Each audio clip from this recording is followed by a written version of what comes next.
Bismillahirrahmanirrahim. Assalamualaikum warahmatullahi wabarakatuh. Alhamdulillahirabbil alamin.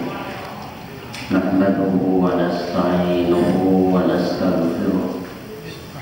Wa na'udzu billahi min shururi anfusina wa min sayyiati a'malina. Man yahdihillahu fala mudilla lahu wa man yudlil fala hadiya lahu. Asyhadu an la ilaha illallah wahdahu la syarika lahu wa asyhadu anna Muhammadan abduhu wa nabiyyuhu wa rasuluh la nabiyya wa la rasula ba'dah.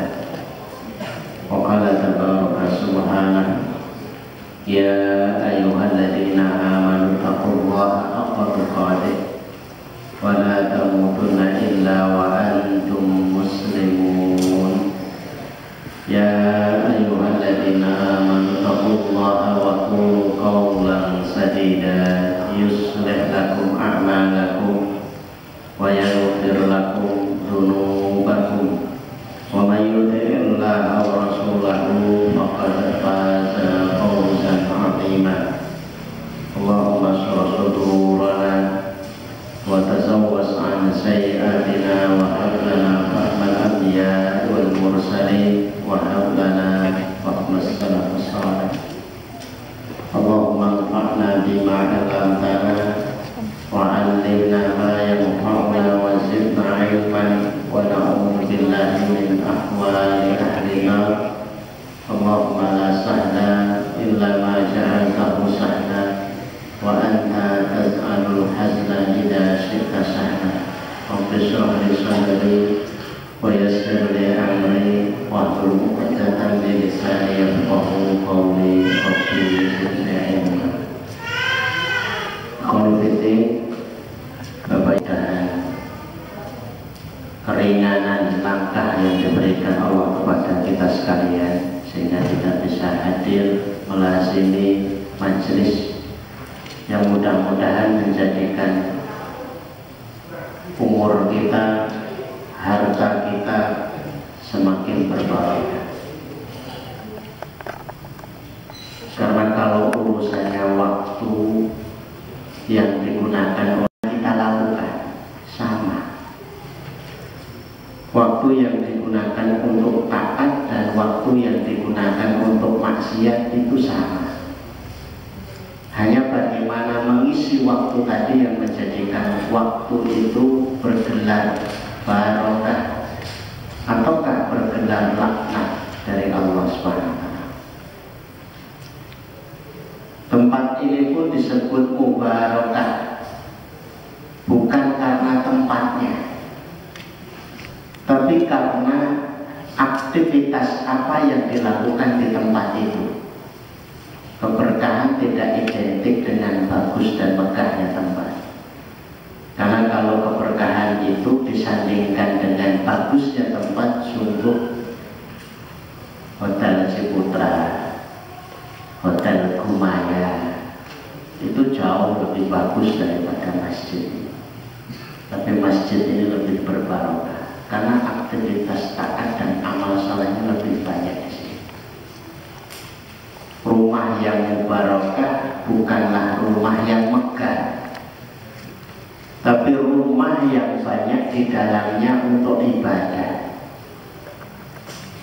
Kendaraan yang disebut kendaraan mubarakah bukan kendaraan yang mahal harganya, tapi kendaraan yang paling sering digunakan untuk ibadah, untuk taat kepada Allah SWT.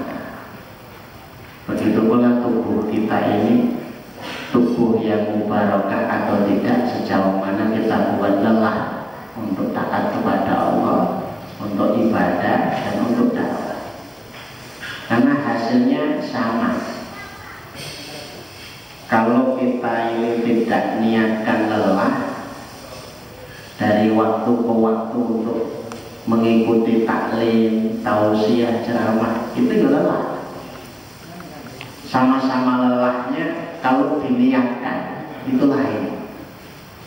Kalau tidak lelah di dalam taat kepada Allah, di luar sana banyak orang kelelahan karena maksiat kepada Allah.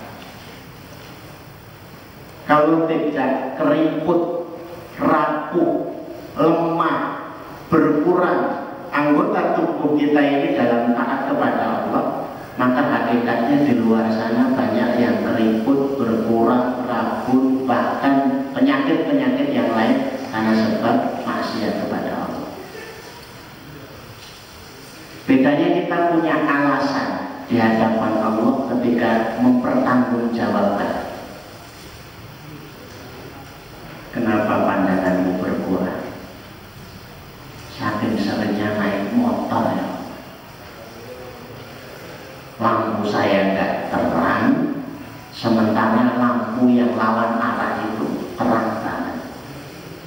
Nah, saking seringnya saya naik blolon. Kenapa pendengaranmu itu berkurang dan akhirnya nyaris tidak terdengar? Saking seringnya saya dengarkan tilawah, saking seringnya saya dengarkan tausiah. Padahal kayaknya nggak penting.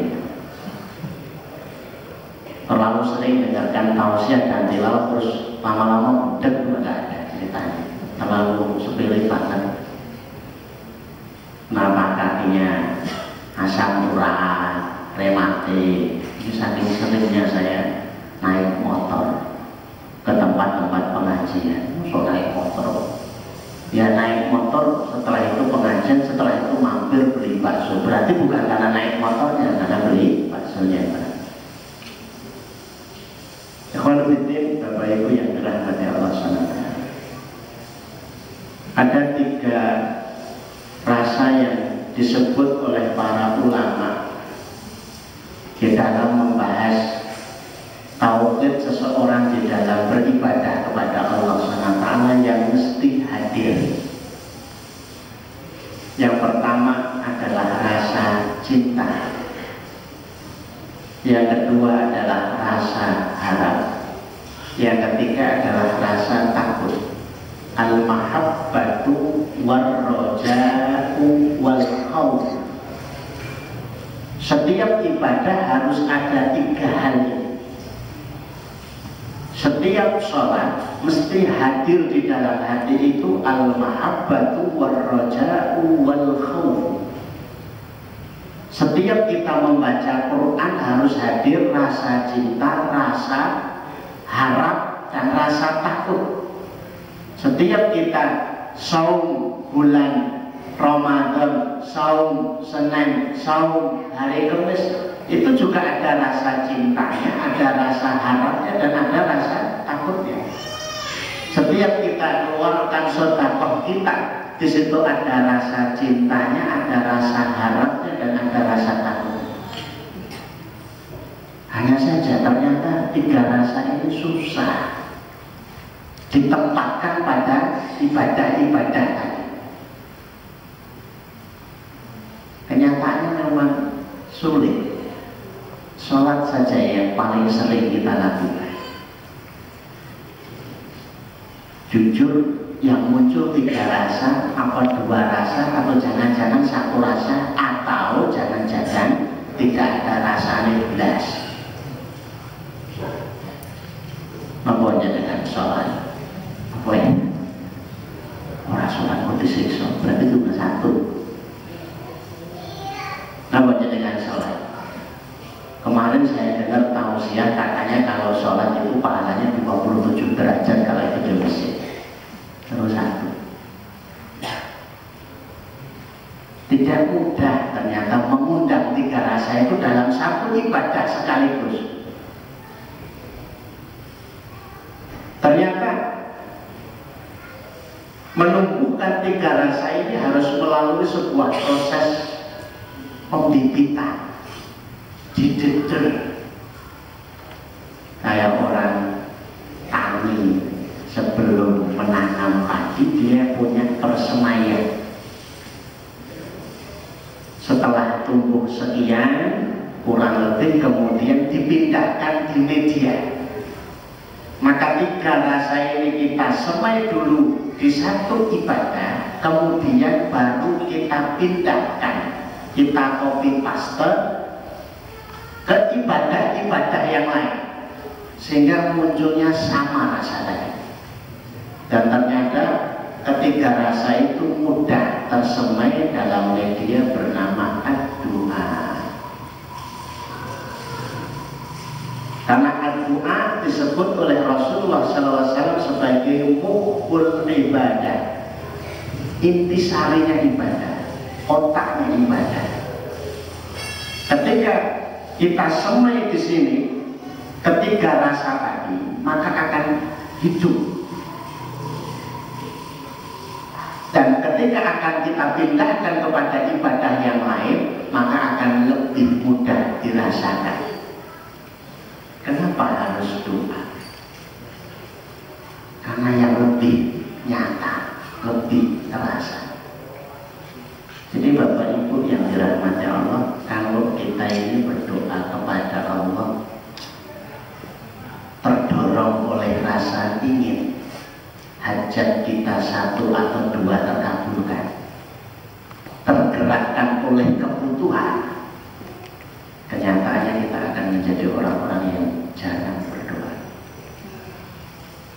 Dan itu menjadi kenyataan. Kenapa? Karena banyak sekali orang yang tidak merasa butuh. Banyak sekali yang tidak merasa ingin, tapi sebenarnya ingin. Tidak merasa butuh, tapi sebenarnya dia butuh. Faktanya bisa kita temukan kalau sehabis sholat 5 waktu yang disebut waktu yang mustajabah.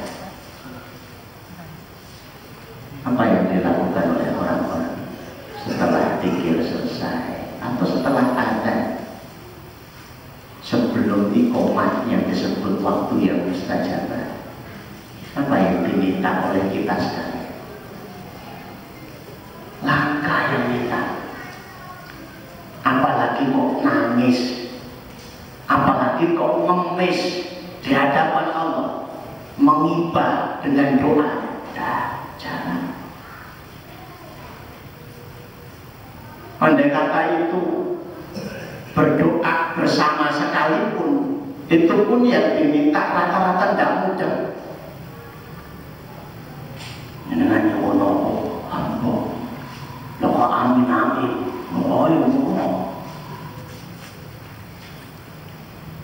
betul orang mungkin sih dijaluk kehelan. Ya memang tidak mungkin, tapi tidak sesuai mungkin barangkali yang dengan hajatkan saat ini. Tapi kemudian paradoksnya, anehnya, ironisnya, selesai sholat beberapa menit, beberapa bulan, beberapa ada duduk-duduk di teras. Apa yang dibicarakan? Sholatnya saya lompong, mobil kepada mobil sholat orang benar dengan pemerintah.